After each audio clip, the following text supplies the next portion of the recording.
Hey, y'all. Thanks for being on the journey with me with the podcast. Listen, this week it's all about the waiting room. And when you're waiting with God, the necessity of the reality of mourning and how ashes are required. Take some time, get comfortable, and get ready for episode 2 in the season of the waiting room, Ashes Required. It's going to bless you. Be encouraged.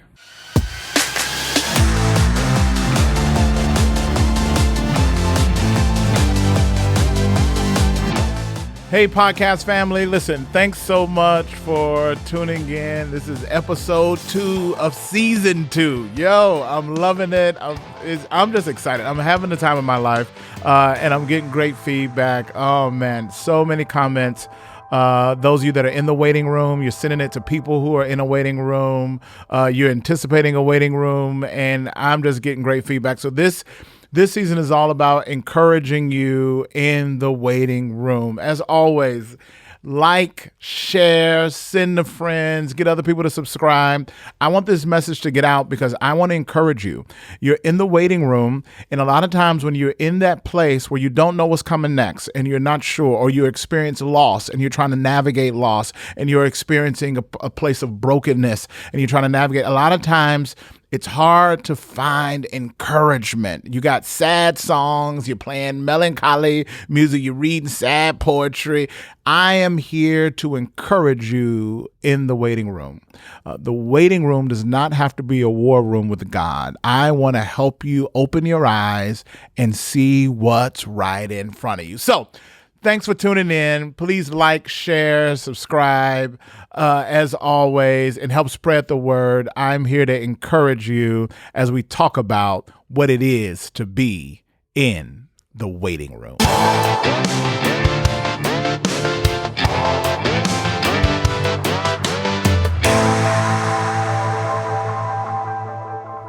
What if you packed the wrong thing? You know that moment when you get in a place and you pack to be there, and you open up your bag, you open up your suitcase, and what you thought you brought, you realize what you brought was the wrong thing. You're in the waiting room.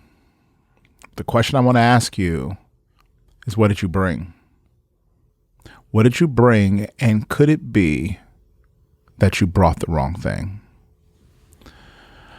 I don't know about you, but when I feel overwhelmed, when I feel like I'm in the waiting room, when I feel like I'm in that season of transition and I'm trying to hold on, I'm trying to get to the next season, I'm trying to navigate the storm, I'm trying to overcome the disappointment and the circumstance that's hit me.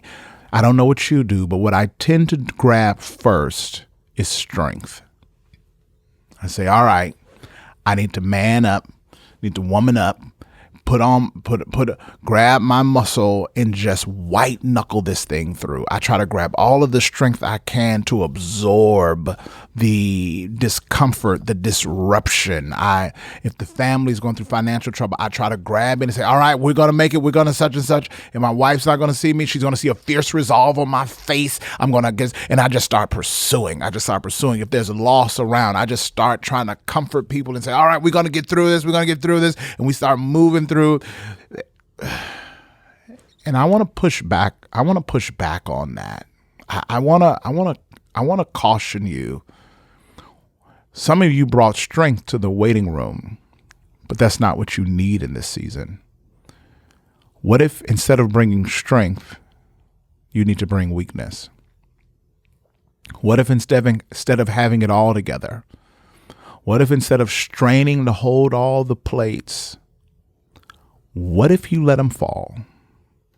I can hear you now. Some of you, I lost somebody. She done already turned it off already. She's like, what you mean let it fall? You got my kids, my family. I got all this relationship, my education, the job. You want me to just let it? Let me tell you something. I want to encourage you. And I'm going to tell you something that you probably hadn't heard in a long time. You're not God So stop acting like it. You are trying to hold it all together as if you are both Alpha and Omega, as if you are the beginning and the end, as if you are the creator of all things. You'll never say that with your mouth about yourself, but you are saying it with your actions all day long. You're saying, I'm in this waiting room, but I'm going to be the savior. I'm going to get myself out. And you are relentlessly trying to beat against the walls, trying to break that door open, saying, our family is getting out of this waiting room. We're getting out of this. Our marriage is getting out of this waiting room. My life is getting out of this waiting room. My career is getting out of this waiting room. What? Whoa. Put it down. What if what's needed in this moment is not your strength, not your solution, not your fierce resolve, not your relentless pursuit to get her done? What if in this moment your strength is not, it's not even that it's not necessary, but what if it's the very thing that's hindering you and keeping you in the waiting room? What if the way out is small? What if the way out is weakness? What if the next epiphany and the biggest breakthrough comes not through the door opening, but through your strength surrendering? What would it mean for you to come to the end of yourself and just simply say, I don't know what to do. I don't know what's next. I'm struggling to believe in my ability. I'm insecure. I'm doubting myself. What if you just told the truth about where you are? What if strength wasn't what you need, but confession was what you needed? And just be honest about the frustration that is this season. Paul will help us. He says, I tried to get that thorn removed. I was begging God. I was like, no, dog, God, this is Paul. This is your boy. I wrote most of the New Testament. This, boy, move this thorn. God was like, my grace is sufficient. Yeah, I know what you're saying. I say stuff like that to people all the time too. This ain't one of them calls. This is one of those times when I actually need you to do it. I don't need a philosophical reason of why it doesn't need to be done in the way that I'm asking it to be done. No, I need you to do it. I need you to remove this thorn. My grace is sufficient. Paul says, eventually I got it. That my strength isn't what's going to win the day. It's my weakness. And when I learned that my weakness ushered in the perfect strength of God, maybe the perfect strength of God can't come in because you are consumed with the perfect strength of yourself. Maybe God can't come in and show and display and reveal at the level that he desires to because there's no room for him, because the room is so the room is so full of you in your strength, in your workings, in your strategies that the Spirit's leading. There's just no space for it. And it ain't like he's sitting out with his arms folded, throwing a tantrum. He's just saying, yeah, I come in. There's just nowhere for me to sit down. There's just no room for me. He's so full of himself, it's hard for him to be full of me. She's so full of herself, it's hard for her to be full of me in this season. So there's just no room for me. It's not that I'm sitting out saying my feelings are hurt. It's not that I want to torment them. I want to make them. No, I'm not an angry God. I'm just a God that doesn't like to share space. And if I'm going to come in, I want to come all the way in. And your strength is way too dominant in the room, and my strength just doesn't fit. You're not empty. Matthew would capture Jesus's words when he looked upon the crowd and he said, blessed are the poor in spirit. Tim Keller would say, you're not poor in spirit, you're middle class in spirit, and that's your problem. One translator says, blessed are the empty, for they shall be filled. You're not empty yet because you're so full of yourself. You haven't been emptied of yourself so that you might experience the inheritance, the breaking in of the kingdom of God, for they shall inherit the kingdom of God, the kingdom of heaven. It can't come in because you have just filled the room. Weakness is about it's about recognizing that I can't do it. But watch this. I want to give you freedom, though. I want to give you freedom. Well, listen, don't you hear that you can't be frustrated? Can I just tell you, in this waiting room, it's okay to not be okay. That's what I'm saying. It's okay for you to let down the guard. It's okay. You putting on faces for everybody else. You can't. It's okay for you to not be okay, and God is okay with you not being okay, even if you ain't okay with him. Come on, let's just keep it real, podcast. This ain't at church today. Let's just keep it real. Some of you are frustrated, and your frustration is pointed towards God. And I'm telling you, he cool with it. I'm telling you, you get to be angry. You get to be frustrated with God. You get to lament. You get to express frustration towards God and the reality of what his will is revealing in your life. You get to be okay not being okay. So this ain't some false dynamic where you need to be, act like you all right, but you really ain't, and say I'm praying to God, but in your mind you really pissed at God. Like, no, you get to say, God, what are you doing? What are you doing? And how long am I going to be here? And I'm frustrated that I'm here to begin with. God, you saw this coming. You couldn't have warned me. You couldn't have given me a heads up. It's okay to be frustrated with God. It's okay to not be okay. I don't know these Christians that say you can't doubt, you can't question, you can't be frustrated. I'm telling you, they're just setting you up to be a hypocrite. They're just setting you up to get an Oscar, just to act like it's okay. One of the best gifts you can give yourself are tears. One of the best gifts you can give yourself is to express the frustration and the anger of this season. Nobody's excited to be in this room. Why in the world should we be expected to act like it? No one anticipated being in this room and was prepared for it. So why are we looking around acting like this was just the next step along our journey? Come on, friends. That's BS and we know it. Let's just be honest. We didn't expect it. We didn't see it coming, and we don't like it. And there are moments where anger rises. And I'm telling you, God is not intimidated by your anger. God is not intimidated by your anger. You get to be okay being broken, being frustrated.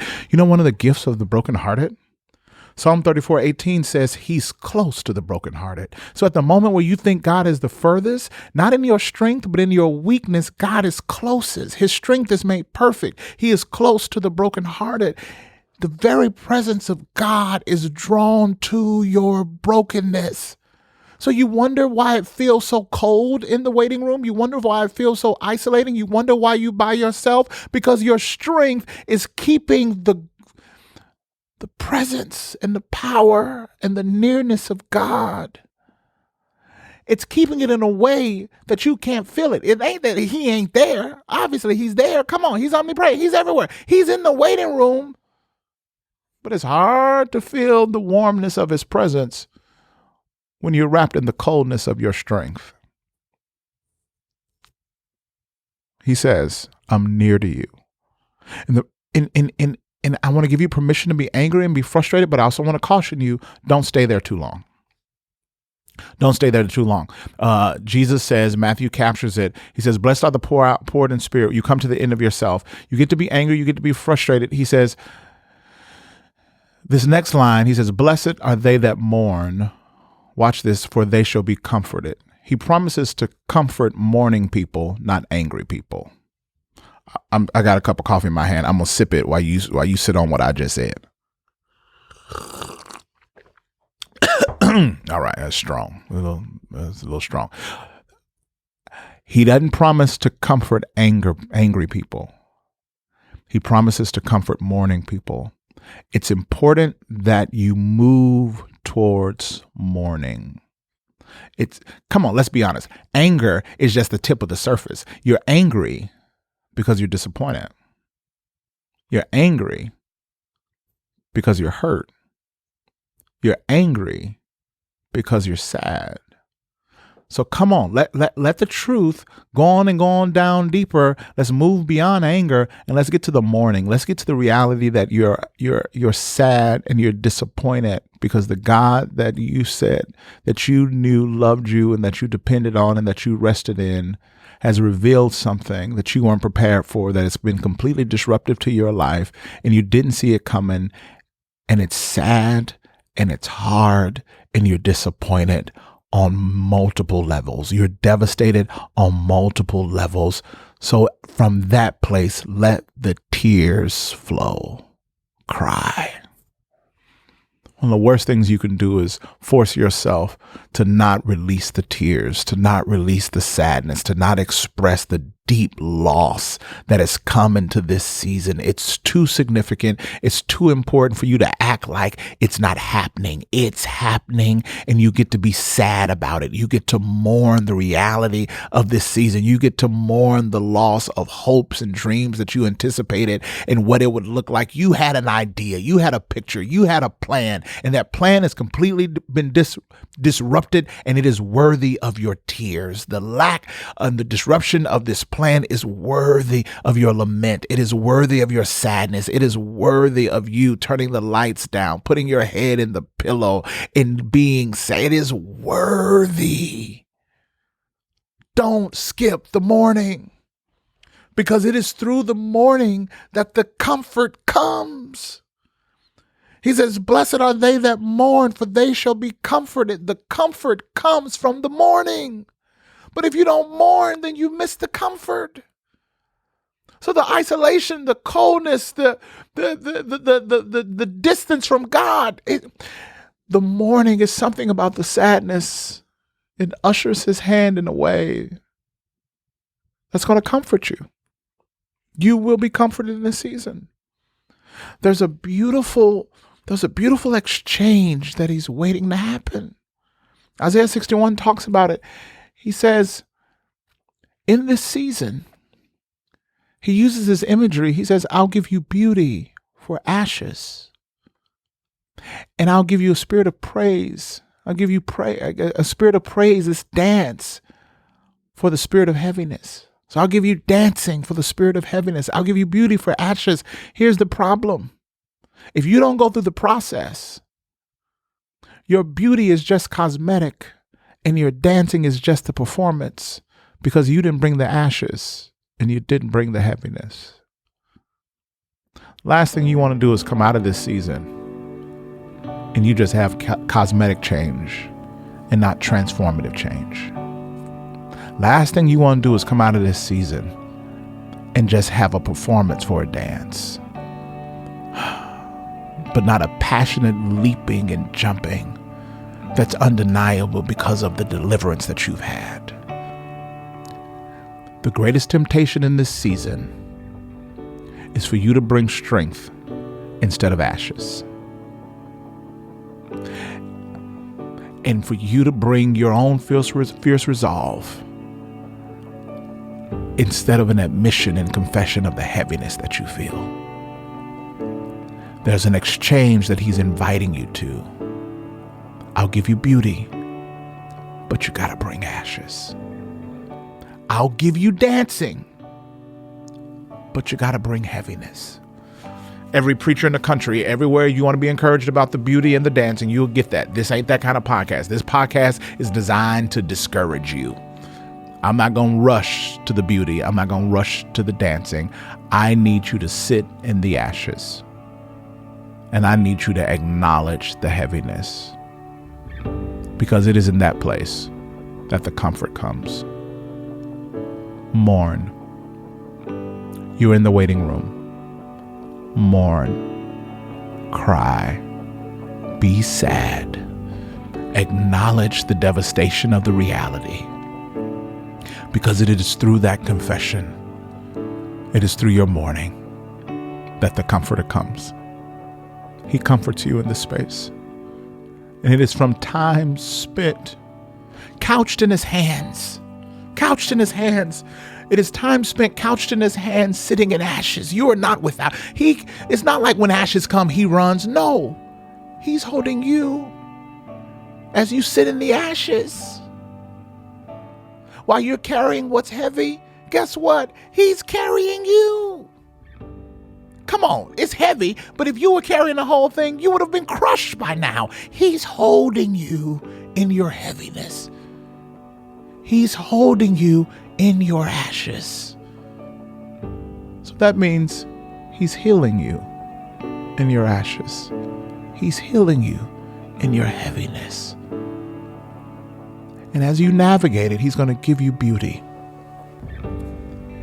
He's going to give you a dance that won't be cosmetic and it won't be a performance.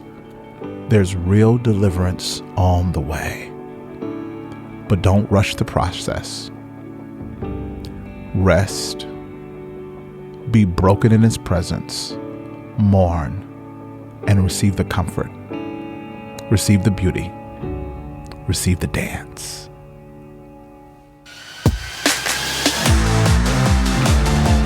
Thank you for tuning in to this week's episode of the Albert Tate Podcast. To stay connected, make sure to subscribe to the Albert Tate channel, rate and review this episode, and make sure to share on your social media platforms. You can follow along with Albert on Facebook, Instagram, Twitter, and YouTube. Once again, thank you for tuning in to this week's episode, and we'll see you next time.